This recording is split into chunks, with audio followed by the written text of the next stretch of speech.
Hi, welcome to another episode of Cancer Tamer. I'm your host, Dr. Charley Ferrer. And I'm Debra Santulli-Barone of Did You Know of Cancer Tamer. So today we're going to talk about something that really affects all of us. And the most important thing that affects you from the moment that you're told you have cancer is the word fear. And so we're going to talk today about the different ways of dealing with fear, how it presents itself, and how to overcome it, how to work with it, and actually how to be able to accept fear for yourself and be able to do what you need to do. So today, Debra and I are just going to have a really in-depth discussion on what's going on and how fear presents itself. Right, and I think with fear, it stops you in your tracks. I know when I was diagnosed, the first thing I felt was fear, and then I was frozen. I felt like my feet were in cement and that I couldn't move forward and I couldn't move backwards. I was just stuck. And it took quite a while to get over that fear. Not that you get rid of it completely, because let's face it, you have cancer, but a way to ease it so that you're not so tense, because the fear made me so tense.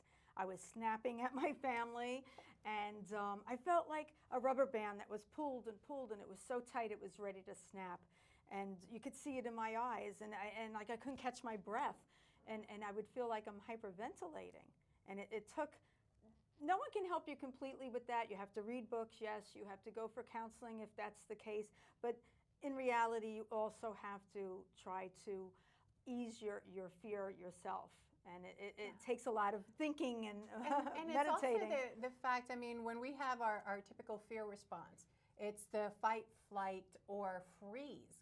You know, most people talk about fight and flight, but you don't talk about freeze. And what I mean by freeze is that you sit there and you don't know what to do, what to say, how to behave, how to do anything.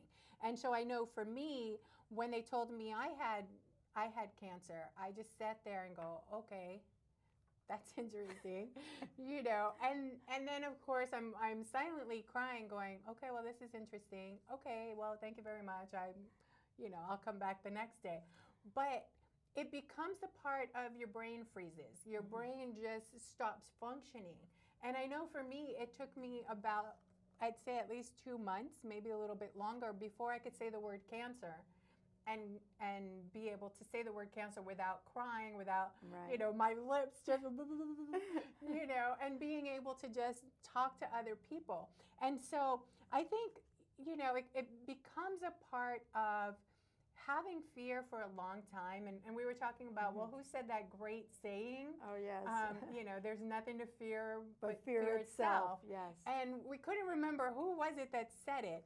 And so also another person that I really love was Jeffries, and I can't remember her first name, but there was a woman quite a few years ago that did a whole piece about fear and talking about the fact that, you can't escape fear. Right. It's going to be there. And so take it with you. Right, because so we tend to embrace push it away. Yeah, and the more that we push it away and the more that we try to pretend that it's not there, the more we react. Right, and the you more block we it. fight, Yeah, the more we pick the stupid things off the wall. Somebody might say something and we misconstrue, or somebody might leave the toothpaste cap off the toothpaste, and it just becomes the battle of the century. So we'd love to hear from you about what is it that you do that will help you to combat fear. So some of the things that we've done is that my way of dealing with fear. You're listening to it. Cancer Tamer was my way of dealing with fear, and my way of also dealing with the foolishness that might be out there from other people, as well as not having the information. Debra and I have talked before that there are two different kinds of patients. There's the patient that will go out and get all the information that they need about their illness, whether it's cancer or any other kind of condition. And then there's the patient that just doesn't want to know, or only wants to know a little bit because the fear is a bit too great. So they distance themselves from the illness. Right. And that's okay. I mean, there's nothing wrong with being one or the other. Right, as long as you can deal with it your way. Right, you deal with it your way. And realizing I'm very big on being conscious of, be very conscientious of your decisions, your choice, what it is that you are deciding for yourself, whether it is to fight, whether it is to accept, whether it is to journal. I find journaling is a wonderful way of dealing with stress, dealing with fear. One of the things that I recommend for people when we're talking about journaling, and I use with my patients as well, is that get yourself a notebook and use it to be able to write your fears, write your feelings, but don't stay there. The worst thing that you can do is stay in fear. It's okay to get it out, to do so on, but ask yourself questions as you're talking about this. Ask yourself, what am I afraid of? Yes, I'm afraid of cancer, but what am I afraid of? Is it I'm afraid of losing my hair? I'm afraid my relationship will go. I'm afraid that people won't understand. I'm afraid that I won't find a support group. I'm afraid that I won't. Or you'll lose your breast. I'll lose my breast. Right, which is a fear, of course. I'm afraid of all the side effects. Right. I'm afraid. Well, let's write these all down. Right. Let's get them out in the open, and then let's talk about, and here's the piece of it. Make sure that you buy a whole bunch of different pens, different colored pens. Oh, or yeah, you different do that often. I do that often. I talk about that because our body, our mind talks in different ways to us. Okay. It's kind of like you put on a pair of shoes and you feel this way. You put on a different pair of shoes, you feel that way. You put on sneakers, Right, so it's the same thing. There's different parts of ourselves. Not that we're DID, not that we have multiple personalities, but we do behave differently with different people. Right. We behave differently. I behave differently with you than I do with someone else, than I do with my son, than I do with definitely. my family, than I do with Right. other friends. We have a different personality for each person. And so our brain has a different personality with us as well. And we talk in different ways, in different situations, and we choose, believe it or not, different colors to speak. Okay, that makes sense. And so as we're journaling, we can write a question. And you'll notice that after a while, when you just let your mind do it, instead of like, oh well, I'll talk in red, or I'll talk in green, or I'll talk in orange, your mind will choose these for you. And so all you got to do is ask a question. Why am I afraid of losing my hair? Then pick up another pen and just answer it. Well, I'm afraid of what people will say. I'm afraid of how I'll look. I'm afraid I can't pull the thing off. So instead of just leaving it on there, okay, then just take that one for now. Right. And then when you say, well, I'm afraid of losing my hair, because that's a big thing. I've had especially my for hair's women. been getting, so you'll see my hair changing, my hairstyle's changing because my hair was falling out for a while there. And so, okay, so now how can I better address this? So I'm afraid of losing my hair, and I don't want to make light of that because that is a big issue for I think all that's of us, especially number one women. for women. Even and men, right? even men, Yes, because we have to they be don't want to fair. be bald. But you know what?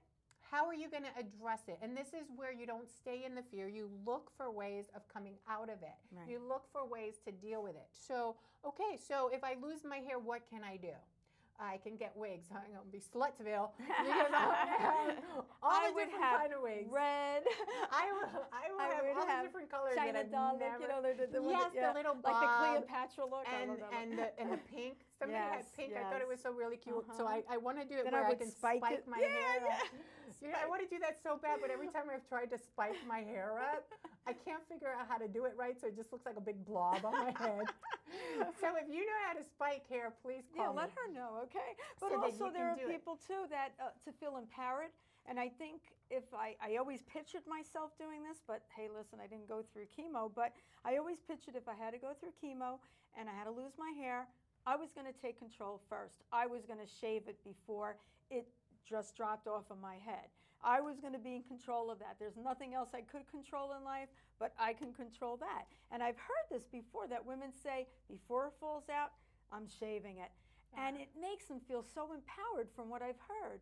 And I think that's a start too. And it is a choice. Yeah. And do like the G.I. Jane thing and Oh, just I love that. shave yourself. I thought that was so cool. It does allow you, I mean, we're yes, we are trying to make light of it, but we're also trying to address it as it comes. Because you really can't control. And even if you don't have chemo, I know when I was on the meds, my hair was just, I mean, I can do this and I would have tons of hair. And my aide would actually, I know, and my aide, I have an aide at home that helps me out with things. And so she would go, Charley, you know, I'm picking up a lot of your hair on the floor when she would sweep. And I'm like, please don't remind me. Yeah, you don't want to know. Because I mean, she has tons of it. And I'm like, okay. And people don't know this, you know, like I'll be in the bathroom washing my hair, and then, you know, at the end when the water's going down and there's all this hair, and it is frightening. It is so scary. And, you know, the people outside of that bathroom do not know this. My family doesn't know what I go through every time I wash my hair, what I see. I go, okay, there's, you know, 20 more strands. All right, is it going to grow back? And this is just from medication. It's not the chemo, which makes it fall out quick, but slowly but surely, even with the meds, sometimes you're going to get thinning of hair. Yeah. And it's frightening. And nobody knows. I walk out of the bathroom sometimes in a bad mood. Nobody knows what the heck went on. What happened in that bathroom? What happened in the 15, 20 minutes that you were in there? But they don't know what I go through and anyone else. And so using it as what can you do to make you feel more comfortable? Is it wearing these beautiful scarves? There's lots of beautiful scarves out there. Is it wearing the wigs? Is it, you know, just bohemianing it and going out and doing the you know, the bald hair, you know, hippie stuff? I mean, it's up to you how you deal with it. So, you know, our point is how, you know, giving you ideas of how to combat some of these things. So hair loss is one thing. Another big issue is our fog. You get into a fog. You get into this cancer mode medicine fog, chemo brain, some people call it. If you're not having chemo, it can be the radiation, it can be the medicine that you're on, it could be a whole host of things, and it can be, believe it or not, being stressed. Just stressed overwhelmed. And depressed and being overwhelmed will cause you to have memory loss. So how to deal with that? So let's deal with it. What are some of the ways that, Deborah, you found that really help? All right, I have to write myself notes. So I have sticky notes all over the place. And these two. You know, my family laughs because I write a note about everything. Well, why can't you tell me, Mom, you know, why you write me a note? But I said I might forget. By the time you wake up and come downstairs to the kitchen, I might forget. So I write the note, I slip it under my son's door, or I thumbtack them all over the place. Because it is frightening, because a few times I actually forgot to shut off the flame after I finished cooking. Another time I was driving 2 days in a row, I'm driving, and I see that the gasoline looks like it's filled up, but yet you see the little picture of the gasoline tank, and I'm saying, why is that picture showing? You got the fancy car with the picture. Mine is still the little, it's so weird because I'm looking and I'm saying, why is that little picture there of the gas tank when I know darn well it's on full? And I'm driving for, you know, on and off for 2 days. And I look and I see that the little line did not move at all. And I'm saying, wow, this car must have been really filled up to the brim because it's not even going down a little bit. The next day, my husband drove the car and he comes home and he goes, Deborah, you left me on gas fumes. And I go, what do you mean? It was at the end. Yeah, the end where the E is, not where the F is. That's how brain fog. Do you know I started to cry? So I'm like, oh my God, I must be getting Alzheimer's or something. I try to tell my kids I'm forgetting things. They go, Ma, you did this, you did that. And I'm like, I don't remember. And they think I'm lying. And it's like, no, the brain isn't working. And it's the brain isn't working. And it's also the part of being specific. And being very specific when you talk to other people, because what they're saying you may not hear. Yeah, definitely. Because I know I was working with one woman on some services that we wanted to get, and she goes, okay, well, yes, this is what we're going to do for the company. And I was like, okay, great. And I look at her and I'm like, so does that mean we have it? And she goes, well, yes, Dr. Charley, I told you you did. And I was like, okay. And I'm putting all my stuff, and it's like, so did we have it? When is it starting? And I asked her about 3 or 4 times, and she just goes, the answer is yes, you have it. You have all the services for the staff and whatever. And I'm just going, Oh, okay, I'm so sorry. I'm so sorry. I keep asking you the same question, but it's just, Right. it doesn't register. It doesn't. And sometimes it doesn't register. And so I do, Right. I do just like you. I bring a notebook with me Right. everywhere I go. I bring like 2 notebooks. I bring my appointment book because Yeah, I I have can't that too. remember my appointments because there's so many appointments. Yeah. And so it becomes the part of writing things down. It doesn't make you any less. Actually, it works in your favor. Right. Because Then you're now sharp. now you remember. Yes. Now you have all the things that you need to know, and you can keep track of it. And one of the pieces that I always tell people is write down everything that happens to you at an appointment, whether it's a doctor's appointment, if you're working with Social Security, if you're working with an agency, Right. write it down, because 5 months from now, even a week from now or tomorrow, Could you be may tomorrow. not remember. Could be You may tomorrow. not remember. Yes. But one of the things that I found here is that a lot of the times when I'm going to one doctor or I'm going to another interview or something that I'm having with my condition, somebody will say, "Oh, well, what did this person? Did you see this person? What was the day? What was it?" And I'm going, "Wait a minute.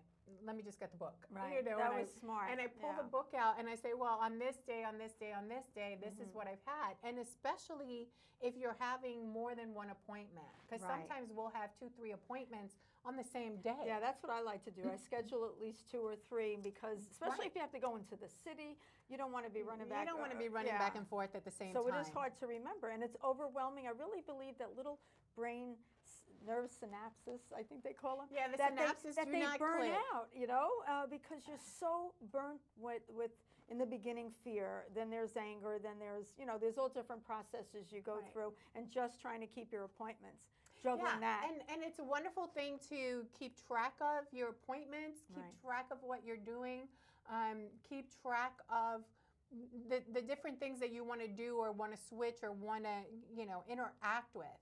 And again, making sure that you find what works best for you. So does carrying your appointment book work for you? Does keeping a notebook work for you?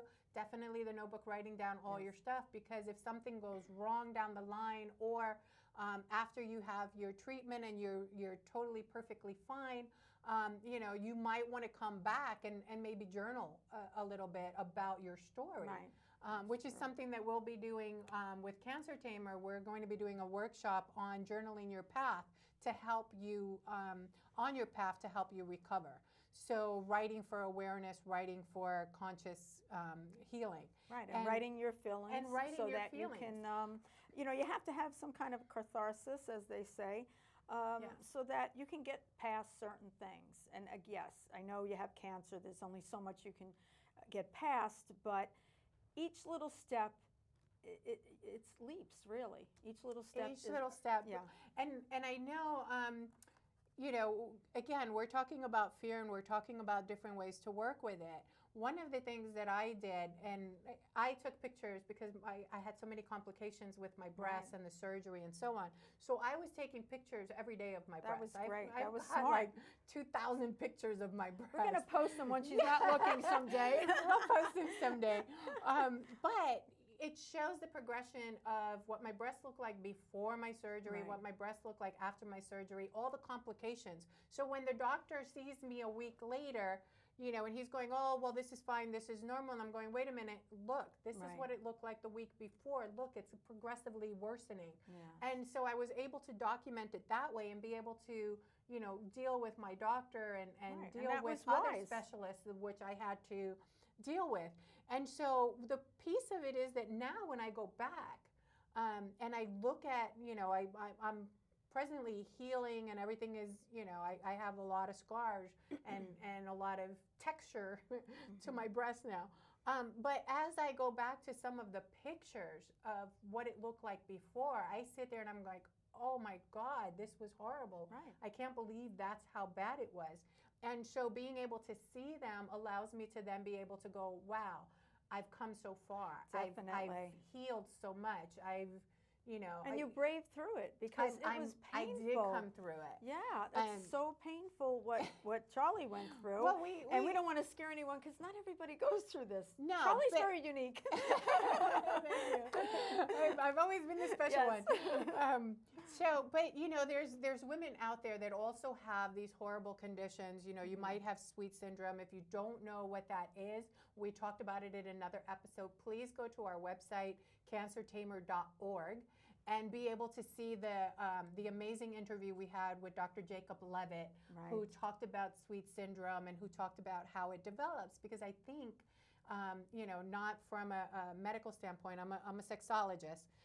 And a cancer patient, so I'm not trying to give you MD advice, but I do think that there's a big correlation between sweet syndrome and cancer patients after surgery that isn't caught. And like Dr. Levitt had mentioned, it's something that can be caught early on to prevent it from going as bad as mine went, even though I was under a doctor's care and they didn't catch it. Right, and they didn't even know after looking at her. Can you just give one little tidbit about the sweet syndrome? Well, just in case they don't have a computer. The sweet syndrome isn't that you're eating too much candy, because I've had people tell me that. But the sweet syndrome is about an immune disorder that develops after you have so much trauma, intense trauma to an area. And for me, the intense trauma was having the surgery, because I had bilateral reconstruction and a lumpectomy done on my right, which ended up going to my left. And the left one, amazingly, which had no cancer, actually got really PO'd. It just got mad as hell, and it just went ape.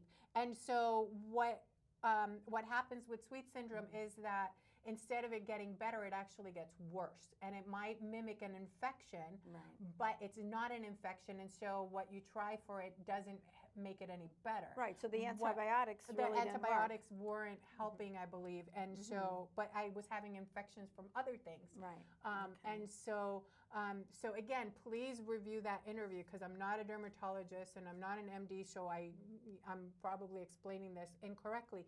But it is a condition where it gets worse no matter what you do. And the thing that helps is getting steroid injections into the site, not everywhere, but into the site itself, and that started which to heal helped. it. And that was, amazingly after a week of, getting the injections, you could see some major improvement. Whereas, we were already on month 4 of problems. That's true. And it's good that you found somebody, because most people, lay people, wouldn't know what to do after that. If your other doctor who operated, or whoever it was, says, you'll be okay, here, more antibiotics. Or come back in a month. Yeah, come back in a month. You have to be, like you always say, your own advocate. You have to move on and find answers, because there are answers most of the time. And that is great. The piece of it is, and the reason for bringing this up too is the fact that fear stops us in our tracks. It makes us go, oh, well, they know what they're doing, or they know what's best for me, or they know what's best. Well, yes and no. They may know what's best, but it's up to you to decide for yourself what course of action you're going to take. And if you're not agreeing with what's going on, then that's where you have the right and the responsibility, because we all have responsibility. You have the responsibility to say, hey, doctor, this is not working. Can I get a second opinion? And not waiting 1, 2, 3 months to get that second opinion, doing it now. Saying, this is bad enough that I need you to use your clout, doctor, and get me into whoever I need to get into. Because luckily, when I went to my second opinion, and the woman said, okay, well, I'll call in a favor, and she got me in as a favor with Dr. Levitt. That's amazing. And so it was amazing, but it was one of those things where I was being told, oh, don't worry about it, come back in a month. And I'm thinking, no, this isn't going to happen. And I'm sitting there terrified that my nipple was going to fall off, that my breasts were going to fall off. I mean, it was, my condition was such that I was looking at a horror picture. I could see the inside of my chest every single morning, and and doing anything was excruciating. The pain. You couldn't even lift anything, lift your arm. You were so wonderful. Deborah would come over and help me lift up things.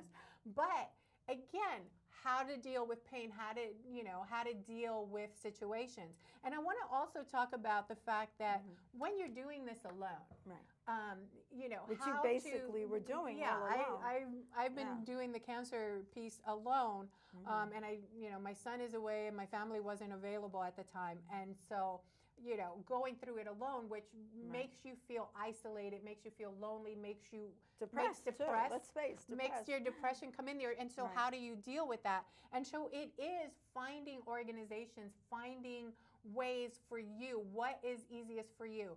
One thing that I saw, I'm a big advocate on getting knowledge and getting information. And so one of the things that I've looked into was books and some of the authors, and we've talked about one Right. author before. One of the books that I really loved was Radical Remission, and we'll talk about that one a little bit more in future episodes, which showed how to work within and what you have. Another one, Chris Carr's book on Crazy Sexy Juice was Yes, wonderful. yes. 'Cause So that people it got me juice, helping me to eat better. Right, And that's important. one of the ways that I also dealt with my fear was I started cooking. And my idea of cooking was 5 minutes or less in the microwave. I like speed dial That's right.